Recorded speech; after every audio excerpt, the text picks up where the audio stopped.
Joël Le Squarneck, le chirurgien aux mains baladeuses. Salut les amis, bienvenue dans votre dose quotidienne de vérité qui pique. Aujourd'hui, on va causer d'un mec qui a passé 30 ans à tripoter tout ce qui bouge dans les hôpitaux. Parce que franchement, quand ton chirurgien écrit « Je suis pédophile » en majuscule, tu dis pas qu'il y a un léger souci.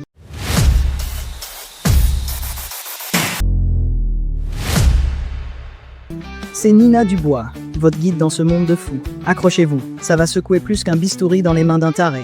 Au menu, un toubib pervers, une famille qui ferme les yeux et un petit bonus de conneries made in France. Let's go. Joël Le Squarneck, en gros, c'est un chirurgien qui a violé et agressé 259 gamins pendant 30 ans, tout en tenant un journal intime digne d'un scénario d'horreur sponsorisé par Doctolib. Sérieux, on dirait un mix entre Hannibal Lecter et un prof de SVT qui aime trop les dissections. D'abord, le mec. Ce type, 64 piges aujourd'hui, se baladait en blouse blanche pour jouer au docteur. Un peu trop littéralement.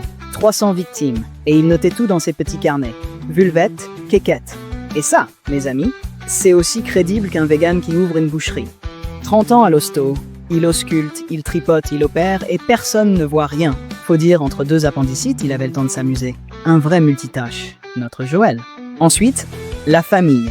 Sa femme qui tombe des nues, ses nièces qui câlinent un peu trop, et un daron qui dit « Bah, c'est pas un crime, y a pas mort d'homme. » Franchement, on dirait une sitcom incestueuse tournée dans un manoir pourri, avec un générique chanté par Patrick Sébastien.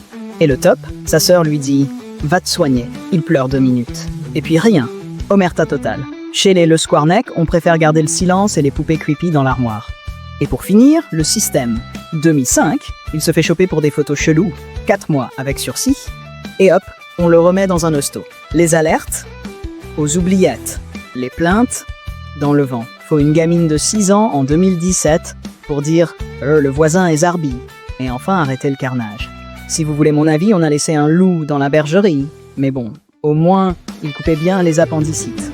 Bref, Joël Le Squarneck, c'est un toubib qui voulait jouer au dieu perverse, une famille qui fait semblant de rien, et un système aussi aveugle qu'un cyclope bourré.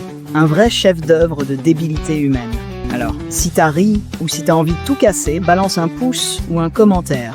On s'en fout, fais quelque chose. Et abonne-toi parce que la semaine prochaine, on remet ça avec un autre taré qui a trop de pouvoir.